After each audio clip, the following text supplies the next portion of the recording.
Hello, and welcome to part 3 of Cyclica's AI Ate My Homework. If you're joining us for the first time, this is a 7-part webinar series that'll be providing key perspectives in science, technology, entrepreneurship, and the exciting field of AI and drug discovery. In the past 2 weeks, we've explored the importance of biology in health and the central considerations needed for developing medicines. We've also looked at how computational approaches can be used to augment and enhance the drug discovery process. In the coming weeks, we'll be diving into the world of artificial intelligence and how AI-based technologies interface the frontier of biotech and healthcare innovation. If you missed our previous sessions, a link to the recording will be shared with you via email. Be sure to follow Cyclica on LinkedIn and Twitter, where we'll be announcing new topics on a weekly basis. Today, we have a one-of-a-kind event. And with that, I would like to pass it over to Cyclica's co-founder, president and CEO, Naheed Kurji. Thank you, Devesh. Welcome everybody to the third week of AI Ate My Homework. For those of you who don't know me, my name is Naheed Kurji. As Devesh mentioned, I have the honor of being Cyclica's president and CEO. And if you're interested in learning more about Cyclica, feel free to visit our website. Our goal and objective with the AI Ate My Homework series is really threefold. First, to make the practical application of AI in life sciences more accessible to students of all ages and backgrounds globally. Second, to understand the opportunities of AI in the life sciences and drug discovery specifically, we need to understand the problems that AI can solve and what it can't. And as such, the first two sessions have been on context and fundamentals within life sciences, drug discovery and development, before diving into AI in the next few sessions. And third, to inspire students to pursue further education and gain experiences in areas at the intersection of technology and sciences. Before jumping in, I'd like to thank all of you for taking time to be with us today, to explore, to be curious, and to be inspired. Second, I'd like to thank the panelists for taking time out of your busy days to join me in this important conversation. We had a few hundred people registered from all across the world. And so clearly there is a demand for what you have to say. Lastly, I want to thank my team at Cyclica for spending their time and sharing their knowledge, and in particular, Devesh, for your hard work you've put in to launching the AI Ate My Homework platform in 2020. To that end, I'm excited to invite 4 of my friends and peers in the drug discovery space, all of whom have vast and broad-ranging experiences in this space. And it's a real privilege to invite them here today. So I'll pass the floor over to my colleagues. First, Angeli, if you could say hi and introduce yourself. Hi, Naheed. Thank you. It's really great to be here. So my name's Angeli Moeller, and I'm the head of Global Data Assets at Bayer Pharmaceuticals. That essentially means I lead a global engineering team. And I'm happy to talk a little bit about what that means. But as Naheed said, it's really the intersection of science and technology. And the science part came in the first 9 years of my career, where I was an academic researcher. So a molecular biologist, first working at Cancer Research UK, and then working in neurodegenerative diseases like Alzheimer's and Huntington's disease. Our company has the mission of science for a better life. And we have a crop sciences division, a pharmaceutical division, and a consumer healthcare division. So everything there that's non-prescription. And all together, we work together on things like our data science platform, on the buildup of our global data assets. But we also, in the pharmaceutical division, where I sit and work, focus very much on hard to treat diseases with high unmet medical need. And that's a large part of my motivation, is then trying to find solutions to get the right medicines to the right patients at the right time. Thank you, Angeli. Misti. Hi, thanks for letting me participate in your lovely panel. It's a pleasure to be here. My name is Misti Ushio, and I'm the CEO of Biosystems, and this is my son. I'll come back. Yeah. Okay, hold on. Sorry, the fun of COVID. So anyways, I'm the CEO of Biosystems. We make human heart cardiac models in a dish. And so we're really biology first. And we're really,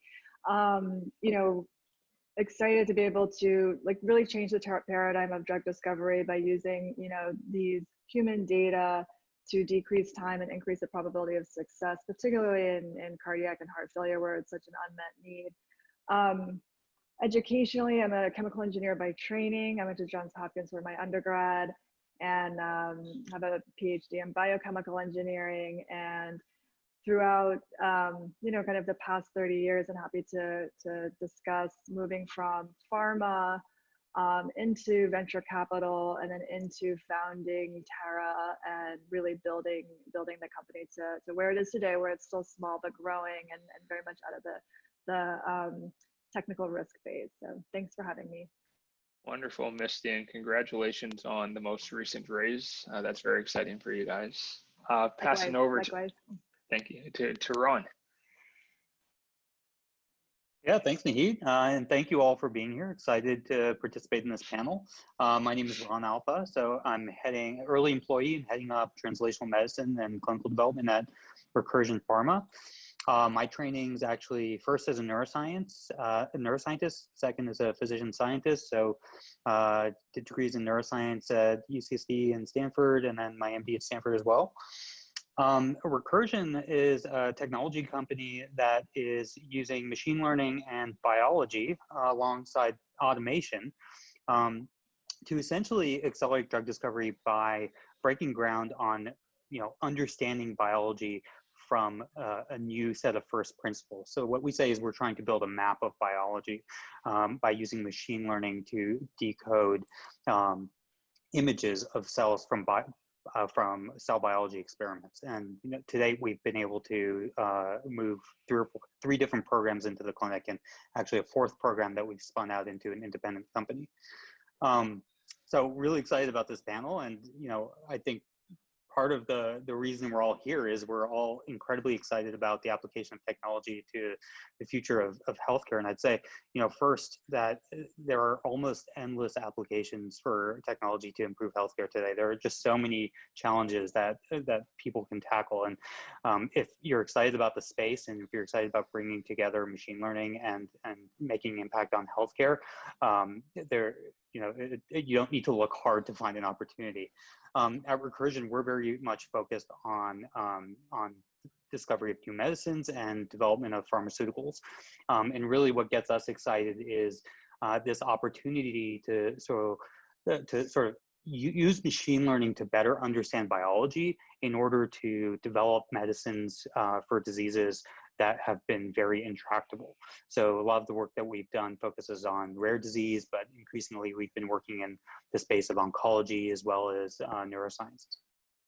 Wonderful. Thank you so much, Ron. And beyond the fantastic science at Recursion, one of the things that I love about your company is that you share a lot of knowledge and data to the community, open source. Once you guys have put it together, collated it, used it, you know, then disseminate it out as well. So that's a fantastic contribution to science.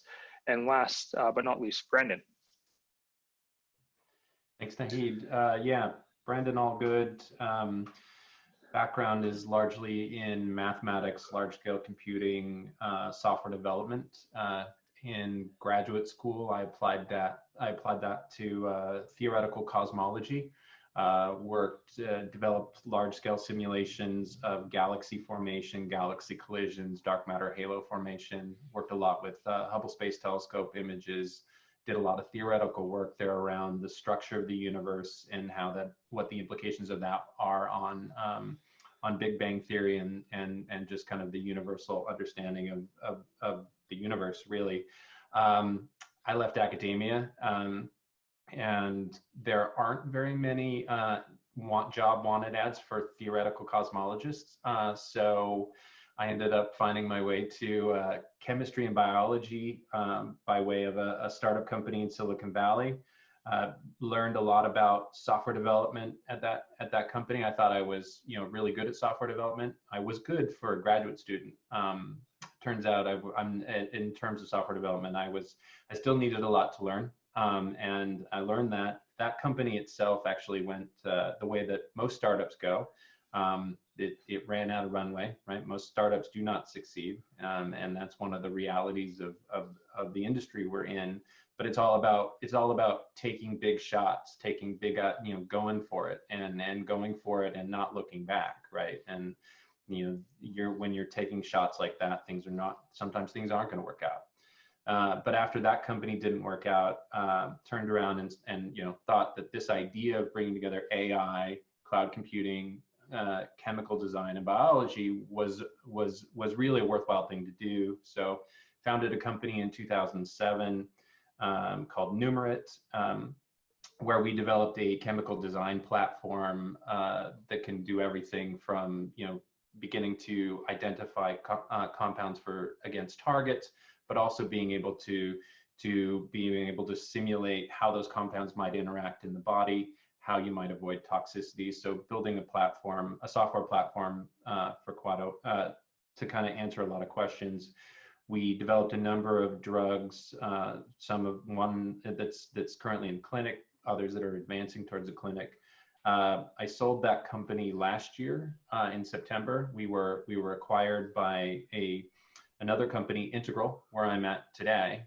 Today I'm SVP of data science and engineering at Integral. I'm responsible for the engineering groups and the data science groups within Integral, where we're building an end-to-end platform that can really, going beyond the chemical design piece, which I worked on at Numerit, and actually building a platform that can be applied broadly to not only chemical design, but understanding biology, uncovering novel targets around diseases, redefining diseases, which I think is a big thing that I want to touch on, is that the things when we call something cancer, or we call something Parkinson's disease, or when we call something cardiovascular disease or arrhythmia, that in most cases those are many diseases, and we're trying to kind of decipher the biology, a lot like Ron talked about, and understand really what's the origin of these different things that have the same name and kind of look the same when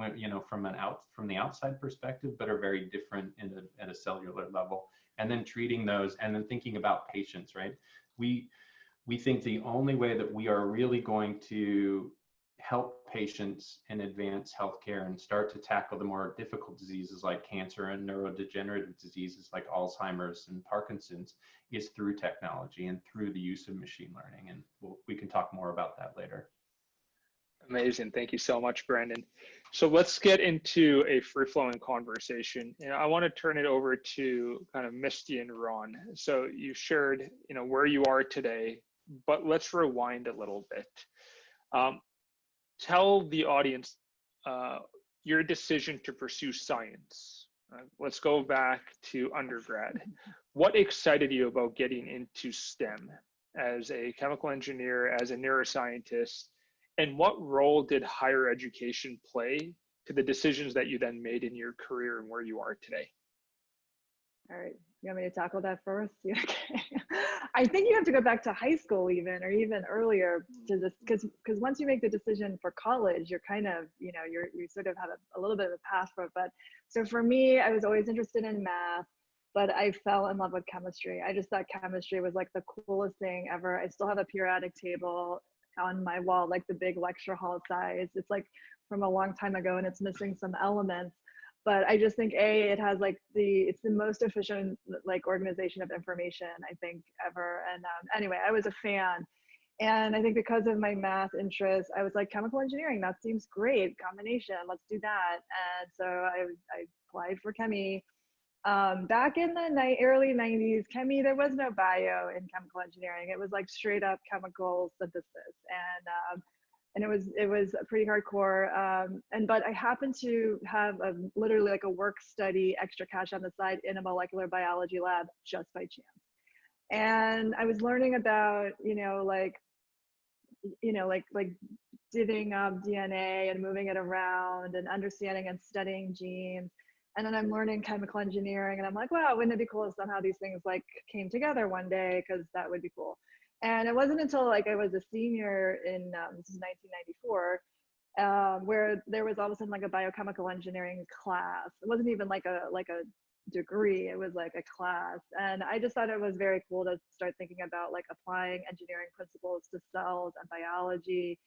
And that led me to take a job at Merck in vaccine development, where we were trying to develop the manufacturings for vaccines. So it was trying to put like constraints on cells and try to control, you know, like how they were growing and what they were making, and can you do it over and over again? And it was this cool group of biologists and engineers.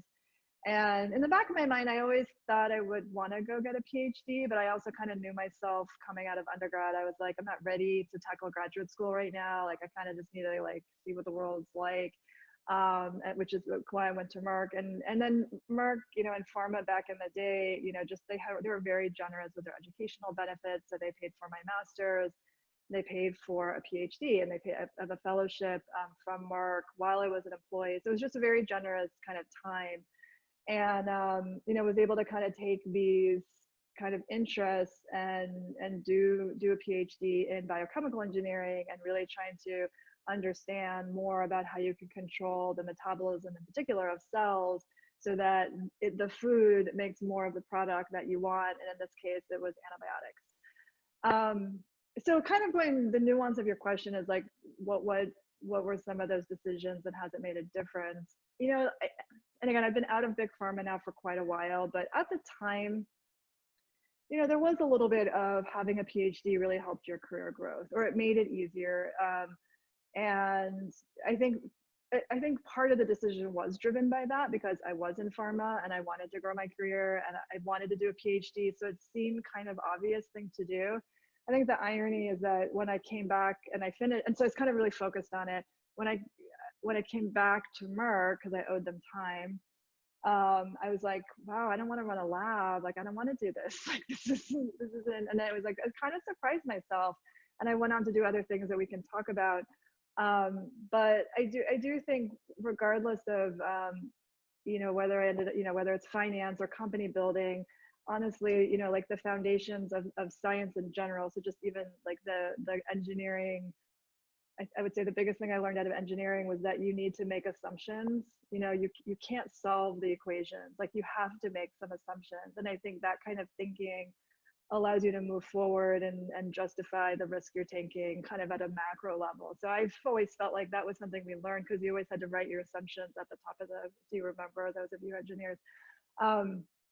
And I think, you know, despite, you know, not kind of staying at Merck or going into academia, what was sort of, you know, maybe helpful and forward to say as like a requirement in pharma, in the other worlds, it was just a benefit, you know. So having a PhD is special or not normal or unusual in finance, and so it's kind of positive in both areas, but for different reasons. So is it required? No, it's not. But personally, and I think a little bit the era that I kind of grew up into, it's really been helpful. You know, it's hard, but I think it paid off. It wasn't a waste of time, you know, put it that way. Thanks so much, Misty. And Ron, would love to hear your perspective on this topic. Yeah, thanks, Naheed.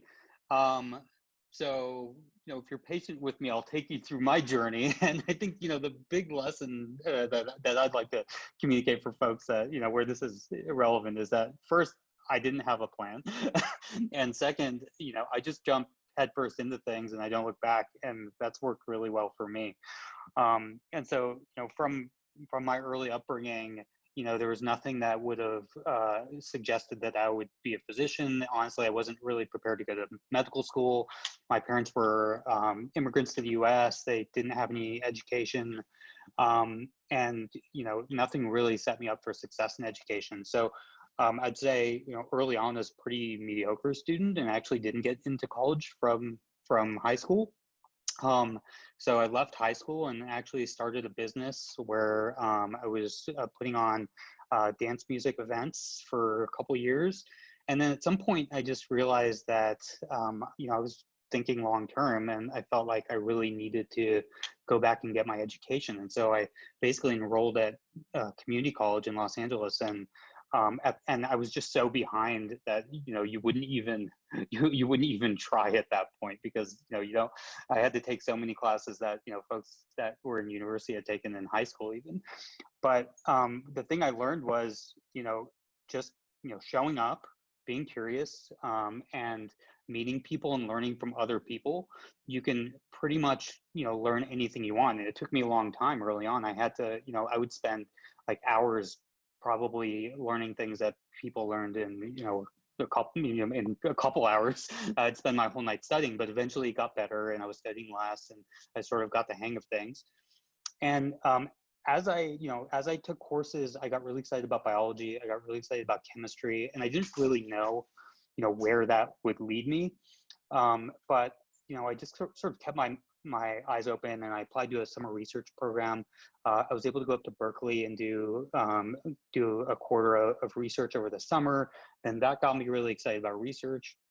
And as I was getting my grades up in community college, I got to the point where I can apply to university.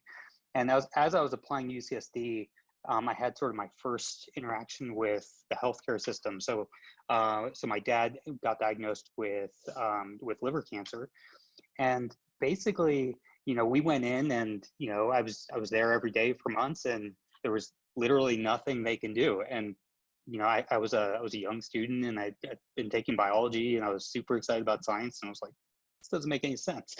And it just felt to me like all the great science that we were doing was not like reaching patients. And so that was my first inspiration to sort of get more involved in research and medical research specifically. And so I got to UCSD, and basically before I even had any classes, I found a lab that would let me in, and I had made this decision that I was just gonna take out student loans instead of working. And I volunteered full time in the lab, and basically for 3 years, because I was a volunteer, they let me do, you know, interesting research projects, and didn't have me do any sort of, you know, grunt work or anything like that, because they were paying me. And that ended up being an incredible experience, because I did essentially half a PhD during my undergrad, and that really inspired me to continue in research and continue in neuroscience specifically. And the lab was one that was doing translational work in neuroscience, in Alzheimer's disease and spinal cord injury. And so that experience kind of put the MD PhD on my radar. And so from there, I learned that, okay, there was this program you could apply, you could do an MD, and then you could do research at the same time, and it'll sort of teach you how to think like a scientist and a physician. So, you know, I applied from UCSD, and then I got accepted into the program at Stanford. And then, you know, jumped in, started 2 years of med school, and then got into the PhD part. And, you know, something strange happened sort of mid to end PhD. I was in Silicon Valley. There was startups being founded everywhere. People were like starting tech companies. And I was in my PhD program, and I was incredibly excited about the potential of translating science to patients. And I sort of came to realize, you know, a lot of this work actually is done from the side of industry. And I don't know anything about industry whatsoever. You know, academia trains you to be an academic and trains you in fundamentals of science. No one really teaches you much about industry. And so I took a summer off from my PhD, and I joined this program at the business school at Stanford that was sort of a boot camp in entrepreneurship. And during that program, so you basically do like one class each from business school, and you work on a startup project. And so during that program, I met Chris Gibson, who's the founder of Recursion, and we kind of like started with this idea of, you know, what can we do if this platform, you know, does what we think it can do. And we sort of built at least the early ideas for the company at that, in the context of that program. And then, you know, at the end of the summer, he came out to Utah and started the company. And then, you know, I kept going and finished my degree. And then a couple of years later, you know, I was sort of going through, okay, well, what do I do next? Typically, MD PhDs will apply to residencies. And so I toured around the country and did all my residency interviews. And essentially at the last minute, probably, you know, an hour before my application was due, I just pulled it, and then got in touch with Chris the next day, and then decided I was going to come out to Recursion and join the team. And so been at Recursion for 4 years now. What a fascinating story. Yeah, the moral there is just, so anyway, the moral there is you can't predict the future sometimes. You just do the thing that gets you excited. There's education and then there's experience, and the combination of those two things is greater than either one alone, is kind of what I'm taking away from Misty and yourself. And Ron, it resonates very strongly with myself. You know, somehow I ended up in the seat of leading an AI driven biotech company. I don't have a scientific degree. I don't have a PhD, don't have an MSc, very passionate about neurobiology specifically, but I pulled the plug on med school back in my third year undergrad. I demolished houses, I painted houses, I was a bouncer at one point in time, until I found my way into what I'm very passionate about. And, you know, that ends up being the journey. So I think the big point for Misty and from yourself, Ron, is not having a master plan is absolutely okay, but just continue to be intellectually curious and to inspire yourself with new knowledge is what needs to happen. And I want to shift gears and you know, pass it over to Angeli. You know, you talked about being an academic researcher before getting into industry. Walk us through a little bit about going that path, and then what led you to pull the plug on research and get into big pharma and industry. Mm-hmm. Well, I think much like Ron and Misty, I definitely didn't have a big grand plan, so it was a lot of small decisions, but more or less I had two guiding principles. One, I wanted to do something good for society. I'm not going to labor too much on that point, but I think it motivates a lot of people. So I wasn't 100% sure what it was, but I thought, okay, I want to do something where I feel good about it. I feel like I'm doing something to contribute to save the world. I was the sort of student who was on a lot of protest marches a lot of the time, thinking about what I might like to do. And then I was also very intellectually curious. As an example, at school, we had an essay question for a very serious exam about the Russian Revolution that we'd studied for. And I decided to answer a question on the Chinese economy because I just read about that on the side and thought that was more interesting for that day. And this is a pattern that went on. So if something was interesting, then I pursued it. And when I went into molecular biology, it was genetics. So Dolly the sheep had just been cloned. There was so much fantastic genetics in Scotland, which is where I studied, and it was everywhere. I just couldn't wait to be part of that. And I was 18 years old in the lab at university, and I was cloning, and I was learning to clone, and it was fantastic. And maybe a little bit nerdy because I'm sure there are other things that get people going, but for me, I was like, oh, I'm doing something really cool. Imagine if somebody knew and looked at me and thought, wow, she just spent the day cloning and doing genetic engineering in the lab. So that was a very happy time. And then I always stayed very close to the hospital. So I thought about medicine like a lot of scientists do. But in the end, I preferred the lab, but I always worked close to the hospitals. And that motivation that you get when you're researching a disease, but you're also seeing the patients. I think, as Ron said, it's always in our mind, is the work that we're doing actually reaching the patients? So I think I was very fortunate that I was always in labs attached to hospitals or a part of a hospital unit. I then moved into a different field, so cancer research, so really deep cancer research for my PhD. So my PhD is in molecular oncology, so the study of what causes tumor suppression and how to trigger tumor suppression using single chain antibodies. And I worked on that for 4 years. And Misty and I had a chat about a PhD. And for those of you who choose a PhD, I'm so happy I did it. And at the time, everyone did a PhD who was around me going through university. But you're really alone with your studies for 4 years. So you have to be very, very enthusiastic about it, but also accept towards the end, if you're not as enthusiastic about it, that's okay. Because I think by the end of 4 years, I've been studying 5 amino acids at the end of a tumor suppressor protein for about 4 years. And I knew everything about those 5 amino acids, but I was a little bit sick of them, and that's okay at the end of a 4-year PhD. And then again, you know, always wanting to do something new, something exciting, I started to look into neurodegeneration. And it was really that there was a postdoc in Berlin, and I thought, oh, I want to go to Berlin, and neurodegeneration, something completely new, away from cancer, that'll be very interesting. And the move over was so incredible. I realized we know nothing about how our brains work. We have a reasonably good idea about how cancers develop. We know absolutely nothing about how our memories are formed. There are some really broad theories and some crude experiments, but to actually understand what's happening at a chemical synapse is really poorly understood. And then that's when I really started to get into machine learning. So then we were using machine learning to model protein-protein interactions at the human chemical synapse. And that was something, again, completely fascinating. I got to work with a lot of amazing scientists, part of a collaboration with Erwin Neher, who won the Nobel Prize for the patch clamp. So it was a great time. And then I got pregnant and had a baby, and suddenly it wasn't such a great time. So I think to your question, Naheed, why did I choose to move into industry?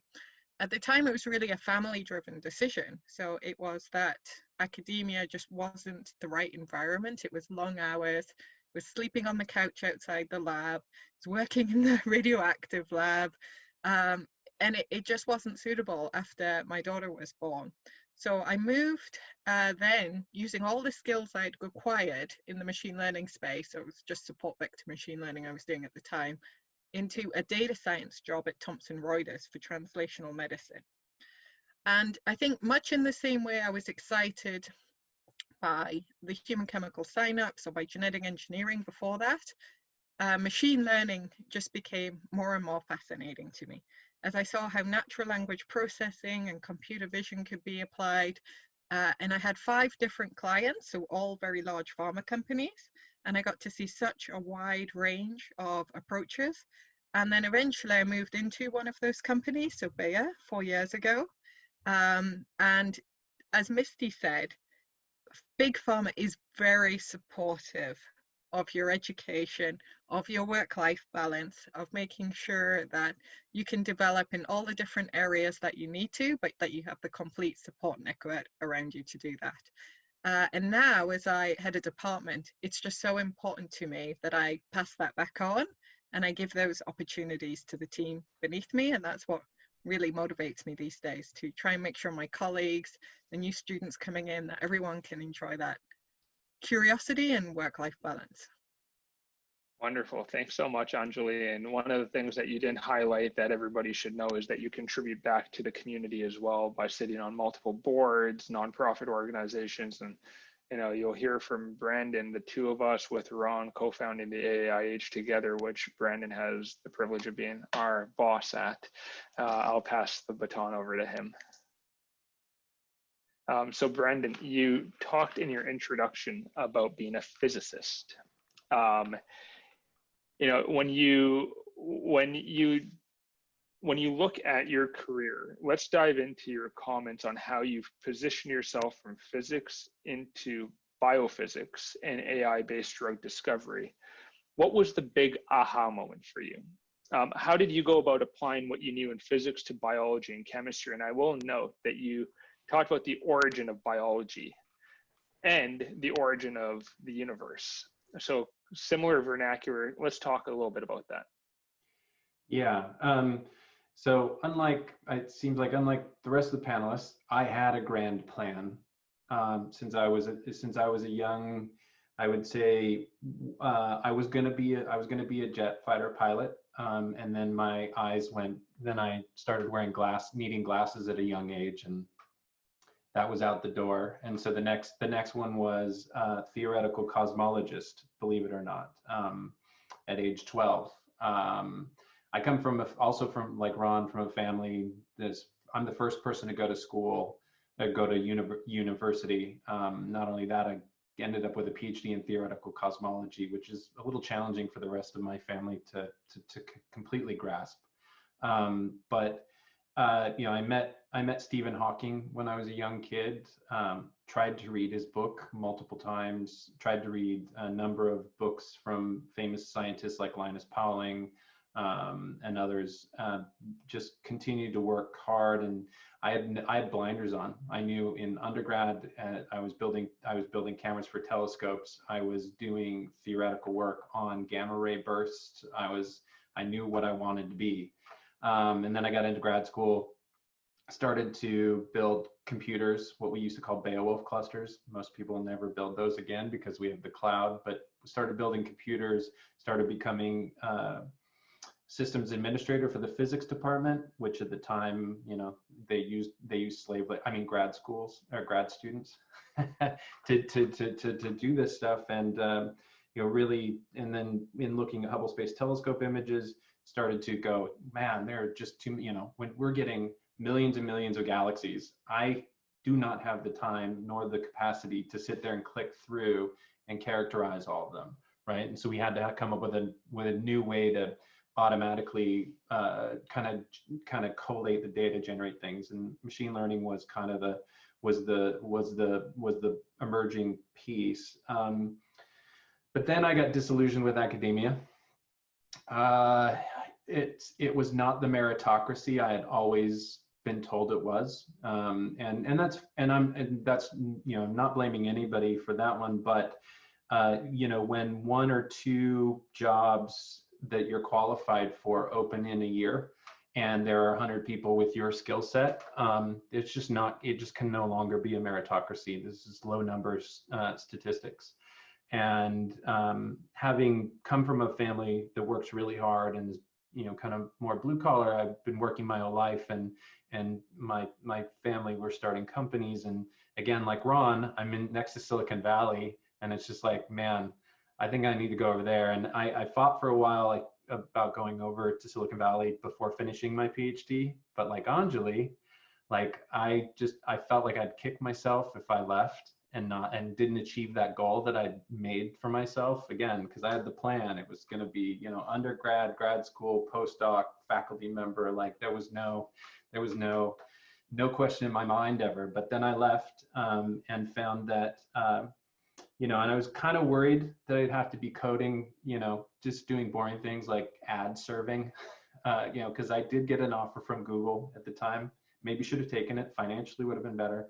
But ultimately found a small company doing interesting things. And so for me, it's always been, I've got to be working at the intersection of math, at computing and science. And I became a little agnostic about what the science was, as long as I was doing something that was scientifically interesting. And it turns out that I quickly discovered that I studied the science of last century.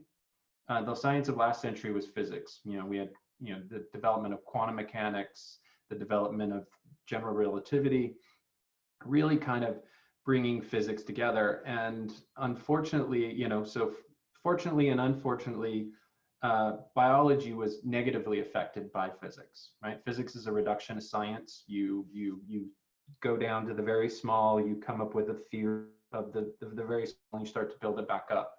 And the thing is that biology doesn't work that way, right? Biology is more complex. It's nonlinear on all length scales, time scales, and that you can't kind of imagine a spherical cow. We used to joke about imagine a spherical cow. So, you know, and biology kind of adopted this reductionist approach that worked for physics, and it really hurt biology, I think, in last century. But because of solid state physics and the advancement of computers, we now have the compute power because of physics to do the kinds of things that I think we're going to be able to do in biology. So I really see this century as the century of biology. We're going to see the breakthroughs that we saw in physics. And so I learned very late that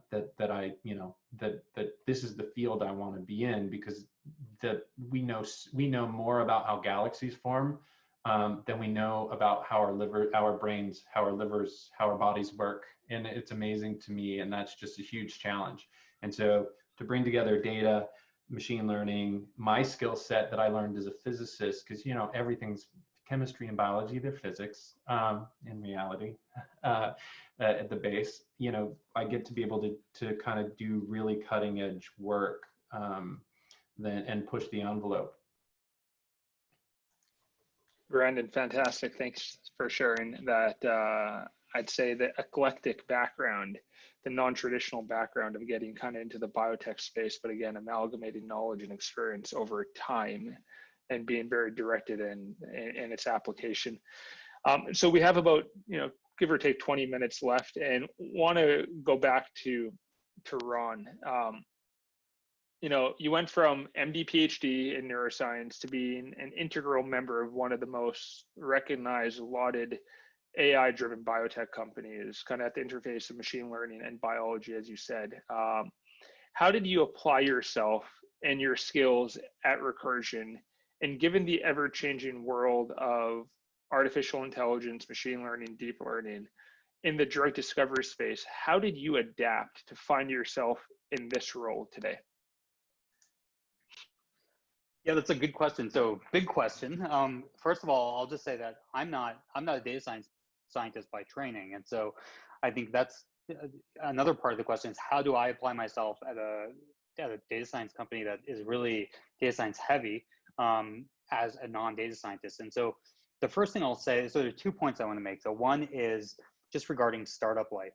So for folks that are thinking of the next thing to do to get their career started, I would highly encourage you to consider joining a startup if you have that opportunity, just because at a startup, there are so many things that you need to do, and there's not enough of you to do it, and you need to do them very quickly. So you realize very quickly that you can learn just about anything you need to learn to the point where you can get stuff done. And in doing so, you get sort of probably the most profound education around that industry or around whatever you're working on that you can. I mean, at Recursion over the past 4 years, I've had to do essentially every job in a biotech, and so you learn about all those jobs. Where if I were joining a much larger company, I may end up getting a very deep knowledge around a very specific role. And so I think it's really a great learning opportunity to be able to join a startup. But the other piece, regarding the data science piece, on one hand, you don't need to be a data scientist to think about how you're going to use machine learning to change an industry. You need to sort of understand the big picture principles of what you can do using machine learning and data science, and you need to understand what the problems are of your industry. So having a medical degree and having experience in drug discovery, what I think about are what are the problems that we can really tackle today. And I have enough understanding and a very good working relationship with the data science team where I can come to them and say, look, if we want to solve this problem, if we want to predict whether this molecule is going to work in this disease indication, what are the tools that we have at our disposal? And then in doing so, I'm able to sort of bridge the two teams. And so I think that's a really critical piece, probably of the future of applying machine learning to healthcare, is we all need to sort of reach out to the other side and use the experience that we have in some specific domain, but also learn enough about the other domain to where you at least sort of at a high level understand how you can speak the same language and how you can, either take what you're doing and apply it to a problem or understand the problem where, the technology can help solve it. Yeah, that's a really good point, and I think that segues nicely into a question I'd like to ask Angeli.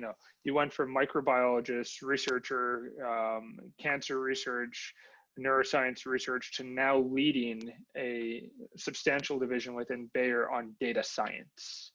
How have you continued to stay on your toes and absorb new information and learn, given the busyness of your job and the requirements of just being on the cutting edge of AI and machine learning? Mm-hmm. Well, I think underlying it is the hunger for new information. And first of all, kudos to everyone who joined this call today, because just by joining and listening, it shows you've got that same hunger and you want to acquire new information. We're so lucky today with all of the online courses. So I did do quite a bit of online courses as well, and I still do. I'm not ashamed to, get online, learn a new skill, and I still do it frequently. Also to reach out to people. So I think Ron mentioned this during his studies. I also like to talk to people to ask for advice, and I built up my network. I would always encourage everyone to do that. And then I just ask for help. Look, I'm trying to learn RDF, or I'm trying to learn semantic reasoning. You'll find someone, ask around.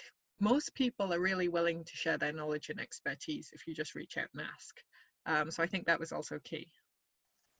Yeah, that resonates very strongly with me. Like when I remember a few years ago, when we were making some substantial decisions at Cyclica, I didn't have enough empathy to the challenges that the computational scientists or the experimental scientists or the developers were making. So I took a crack at learning Python, and I took a few courses on Coursera, which are fantastic. I took one on edX. I stopped when we got to databases because that just wasn't as much fun. But to me, it was just continuous curiosity and learning and understanding. At the end of the day, it comes back to an appreciation of the industry and what's required. Right now, we've done a couple projects in the neuroscience space. So on my computer, and I do this every morning right now for the past couple of weeks, is a course at the University of Chicago in neurobiology. And, you know, so constantly just pushing yourself. And so let's go to Misti. I want to switch gears. We've talked a lot about the value of curiosity and education and learning and the application of that to get to the positions that you're all in today. You've gone from scientist to operator with a really cool company in Biosystems. And you've also spent time in the venture capital space. What's been the biggest challenge in making that leap? And how have you grown into that role as now a CEO of a biotech company? Yeah, it's a good question. And I think the themes are kind of paralleling some of the other discussions around, it was never my dream to be a CEO of a company, to start a company. But the trajectory of going from Merck, and I left this part out, I spent a year at the tech transfer office at Columbia University and sort of got this, like, how do you translate, like, you know, hardcore science into like, you know, new budding companies, and then kind of very quickly moved into a venture fund where I spent over 10 years doing really early stage investing in their science projects. And I had no finance background. I didn't know about financial statements. I learned it all on the job and sat on a lot of boards, watched a lot of companies fail, watched a few succeed. And Tara was really this like investment thesis, like, can you take stem cell science and tissue engineering and create, you know, human relevant models that can really make an impact in drug discovery? And, you know, so we started, and there was this big decision of like, okay, are you willing to leave your kind of managing director role at this fund to build the company? Because it was like, you know, we can just do it on the side. And then, but it started to grow, and we needed either to hire a CEO or for me to kind of make a decision to continue to build it. And I made the decision to build.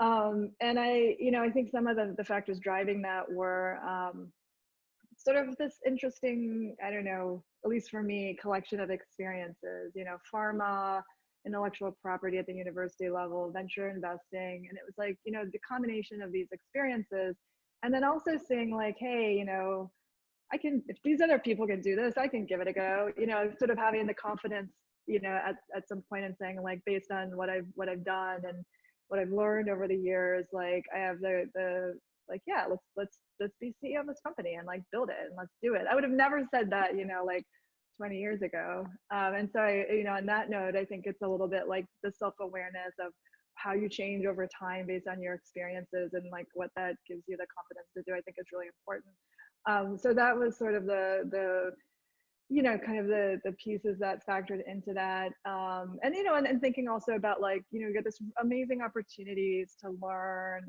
over all these years. And it's like, how do you kind of take this collective knowledge and like do something, you know, and do something meaningful and, you know, like be deliberate about it. And I think like, at least for me in my life right now, that's something that really motivates me. And, you know, in terms of like the challenges and what's hard, like I think some of the skill sets are like a key skill set is to be able to be strategic, you know, kind of see the vision, have a plan, and then be able to just get in the weeds on the tactical. And I kind of joke sometimes, although it's not a joke. It's like you want to play chess, but you're really playing Tetris. It's like your toucher says all this stuff coming at you and you have to get it. And if you don't, the whole thing's going to blow up. But at the same time, it's like you have to be playing Tetris and chess at the same time. And I think for me, that's like really exciting and fun and stressful and, crazy and rewarding when it all kind of comes together and, all the blocks go away and you get like a clean slate and you get to like continue to build. And I don't know, Brandon, like for you, if in your company building exercises, if that's like, you kind of have the same experience, but that's how like that visceral reaction is like how it feels for me. Yeah, I mean, I think the way, I left academia, joined that first startup, and the thing about being a scientist is, at least one of the reasons for me about being a scientist is the intellectual curiosity and the kind of control to figure out what I'm going to do next, what I want, what I'm interested in, what I'm going to spend my time in. And I joined a startup, and I'm like, immediately I was like, why are we doing this? Why what about that?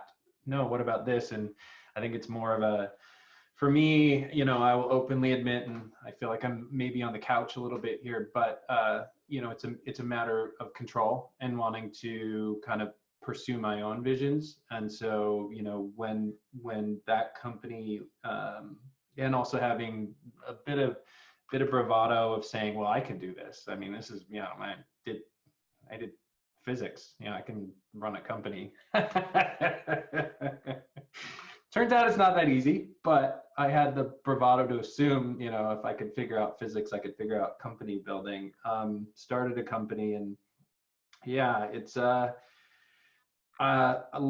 to use a lot of my soft skills, and so happy that I feel like I have a set of soft skills. Communication, turns out people management, communication has been kind of the area where I've had to grow. I've had to kind of, before it was in science, it was all about me and my interests. Now running a company, it's not about me and my interests. I mean, I thought that's what it was going to be like, so I could, but no, it's about the patients we're working with. It's about my employees and understanding what motivates them. How do we coalesce around particular ideas, right? So what I do on a day-to-day basis these days, I get to think about the interesting things, but for the most part, I get to think about my team and think about how to motivate them and how to kind of how do we go after these, we could go after a million different ideas. How do we figure out which ideas to go after? And then how do I bring the team together such that we're, thinking about the problems, thinking about the patients, thinking about their careers, thinking about the financing, thinking about investors. It's like just trying to figure out this huge multi-dimensional problem and kind of balancing all of that, and at the same time trying to move us forward and build a sustainable business. And so for me, it just turned into, I realized it was a much more complex and interesting problem than I originally thought it was. And the whole reason I got into science in the first place was to solve complex, interesting problems. And this is just another form of that, but it takes a different, it's not enough to be smart. You also have to be compassionate. You have to be able to listen to people. You have to be able to kind of mix. It's a lot different skill set that I've kind of shifted into using that I wasn't necessarily using as much in graduate school. Love the answer, Brandon and Misty. So we have a few questions coming in from online. We have 5 minutes, 6 minutes here. So going to go rapid fire. So Ron, the first question comes directly to yourself. What advice would you give a recent graduate in neuroscience who wants to enter the biotech world, particularly one merging discovery with AI? Yeah, so a lot of different paths to take if you want to. So on one hand, I would say, I already said, join a startup if you can. You'll get a lot of experience really quickly and really accelerate your career. Then it depends whether you want to go biology or data science. I think if you go the data science route, then right now there's just a lot of demand for data scientists in the industry. and you can more quickly get into a position where you'll feel, I think I would say a lot more impactful in drug discovery, whilst on the biology side, the training can be a bit longer. So if I would say, go the data science route. Either way, I think biology is going in the direction where, you need to know data science to do anything. If you read any of the journals, people don't even put machine learning in the title anymore. It's just in the methods. So Right. I think either way, yeah. Fantastic. Okay, so going to turn this one over to, let's go with Misti. What is your philosophy, actually Misti and Angeli, what is your philosophy on mentoring people that are on your team? And given this is something I'm very passionate about, I'll probably add my 2 cents as well. But very quickly, Misti and Angeli. Yeah, I mean, and we could talk about this for a while, but I think Angeli said it well. It's like providing that foundation for growth, and I think and for continuous learning. And I think, in a small company and a startup, sometimes that can be challenging. So it's like, how do you create those opportunities? Because you're not in a big company that has all this opportunity and all these people and all these resources. So I think sometimes it can be challenging and trying to keep your eye on the team and on the ball. And as we've been growing, trying to give people opportunities that, like, look, if we're hiring, we can hire in whatever we want. So it's your opportunity to say, like, hey, are these new areas that we're moving into something that I can grow into or want to grow into? So that's one way, as a small growing company, we can start to do that, where we may not have the luxury of, like, hey, here's the training program, go to all these departments. That, is difficult. So I think growth provides a lot of those opportunities. And I think it's just, just keeping a pulse on the team and making sure that they feel like they have a growth opportunity, at the company is important. Thanks, Misti and Angeli. So very easy in that I hope everybody will be very bold to the point where they're not feeling comfortable anymore. I mean, the focus today is entrepreneurialism, and I have to do that within a corporate environment.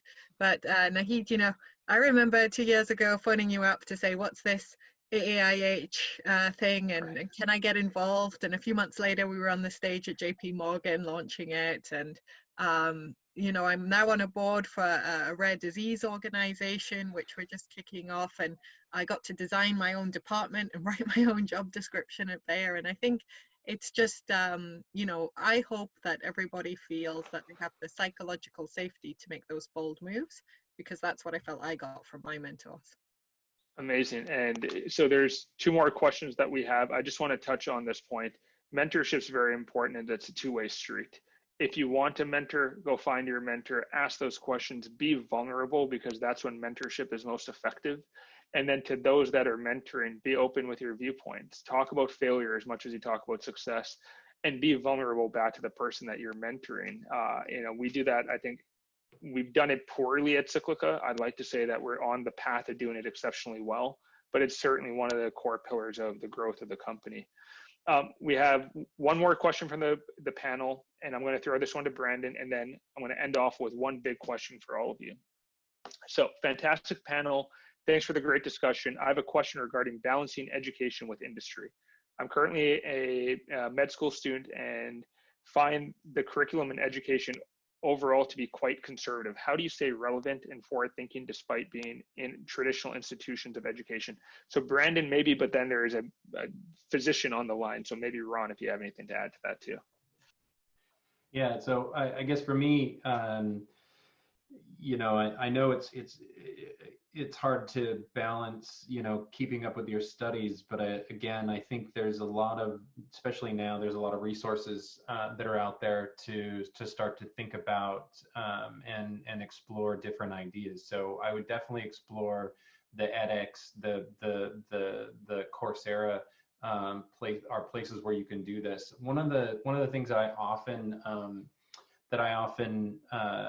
tell people is, I guess COVID kind of puts a little bit of a different spin on this, but there are interest groups out there. There are people that are interested in various topics, and they like to meet up, and I'm sure there are virtual versions of meetups these days, and they like to talk about them. And some of them, I've gone to a number of different groups and hung out, and it goes from everything from someone that's in their 70s that has now been retired and has been reading up on the topic to professionals that are working in it. I would say find groups, find interest groups online or in person, and you know, if you don't have time to be studying these things, and because you're pursuing your medical degree, you can at least go in and listen to their conversations and absorb the kind of information that you want. So I would say, you know, this is always my advice is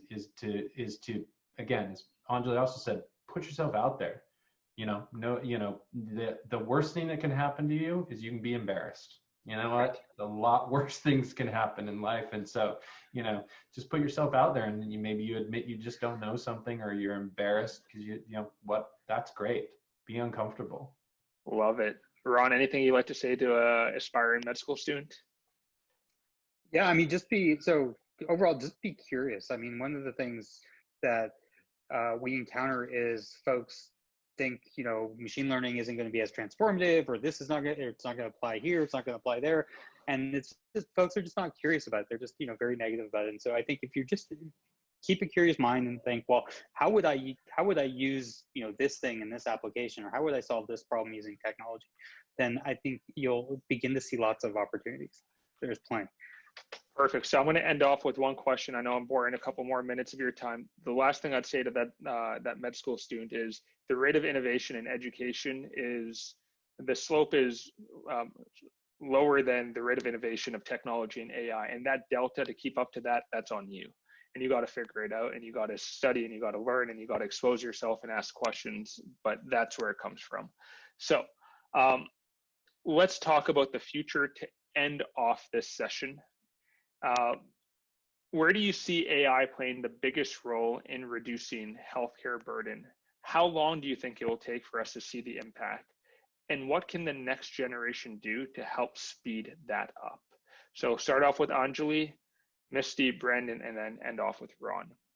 Mm-hmm. So I think overall the largest impact that I expect to see is in clinical decision support. So we already have some initiatives running at Bayer in that direction. And I think for students today, I think it's really to spend the time to understand real problems that affect real people, and we focus on those in healthcare, and then to constantly learn and upgrade and understand what new solutions are, because machine learning is just a new solution, a potential solution, and to keep your eye on what are the problems really affecting people. I guess I'll answer this from the Tara standpoint, but you know, we use AI to accelerate novel chemistry for targets that we think are impactful for cardiovascular disease. So we see that AI in combination with our human biology both, you know, decrease time and cost and increase probability of success together. And I think the other thing and why we're really interested and very engaged with companies doing machine learning and AI for drug discovery and development is that, you know, the data to develop the predictive algorithms is important. And so, you know, the more, you know, human relevant data where we can help, you know, develop better algorithms, that's something that, you know, we're passionate about as well. And I just think like the drug discovery, the paradigm is not sustainable for new therapies. And I think something has to change. And I think that, you know, AI and machine learning like will be, you know, a big driver of really, you know, changing that paradigm. Brandon? Yeah. So I guess that I think I've said this before and in other contexts, but you know, this idea of a data scientist, I think will go away, right? Because data, the things, it's a thing now because we have this kind of new thinking around science. But the things that we're developing, the thoughts with the processes we're putting in place around data, around machine learning, those are going to become tools, and students are going to begin to learn about those. You know, I expect machine learning to take over your statistics courses, and then you'll have a machine learning course. Pretty much any scientific discipline has a machine learning course. And so we will be producing scientists that use data science tools, but data scientists won't necessarily be a thing.